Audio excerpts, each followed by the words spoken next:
So I think there's really something important about really looking at how we can use events to attract new audiences, visitors to a destination, but also really benefit the residents of a destination.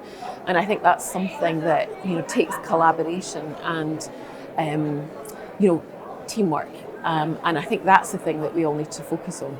Communities, in effect, pay for the events that are hosted in their communities, one way or another, through public sector, etc. So I think it's incredibly important that those communities see the events benefiting their own communities. It cannot be about the circus coming to town and then moving on.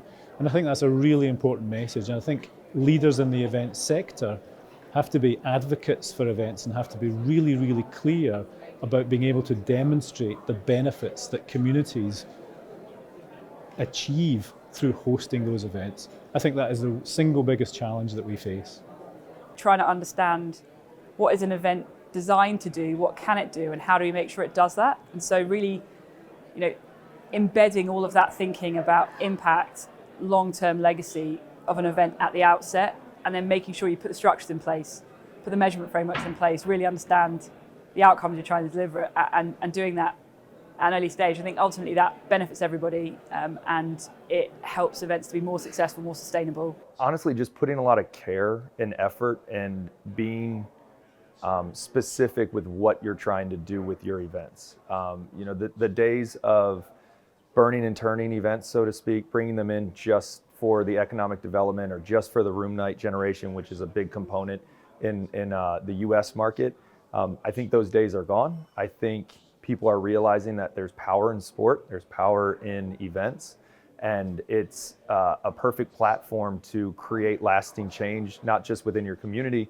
but potentially within an entire sport. I think the most important step that leaders in the events industry can take now is to convince the public of the merits of events, because there is no public funding going into the Glasgow 2026 Commonwealth Games, and events in the future will need public funding, and so we need to convince the public of the merits of the Games in order to convince politicians. Innovation is the talk of the town right now. Everyone is talking about how can we make events more relevant, more resident, engage more people, and create lasting change. And so I think that really is starting to really resonate. Lots of great ideas. It's how we actually take those ideas, put them into motion, and create the meaningful action that's necessary to deliver the impact. As host cities, we've got to demand of the events industry. We've got to lead the way in terms of what we want from events. So whether that's economic impact, social impact, or about improving the image of a city, we really need to work with event organisers to really deliver that in the places that we work for and that we influence. I think one of the most important things is collaboration, and that became really important in the session that I was involved in. The sports industry and the arts and festival industry can work in silos from time to time. The fact that we can make more by working together, I think, is really exciting, and it's a challenge for both sides to actually see what you can make when you really combine and collaborate across sectors. Listen to each other.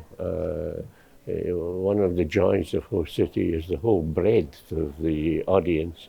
People come literally from all around the world and come with all sorts of different ideas and different experiences. And that's what it's all about.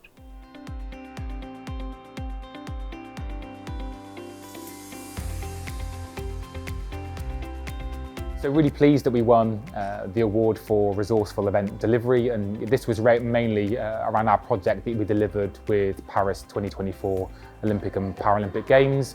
So first time ever, the games were digitally twinned using the One Plan software solution. We had over 2,500 people kind of using the platform, over 30,000 connections, and doing things like security planning kind of the overlay, but also used to do things like sports presentation kind of planning. So really pleased that the digitalization of the games is really starting to kind of happen, and now we're the official supplier of digital twinning software to the IOC, and we started to digitally twin the venues in Milan Cortina. So real kind of shift in terms of digitalizations of the games, and I think this award kind of recognises that work.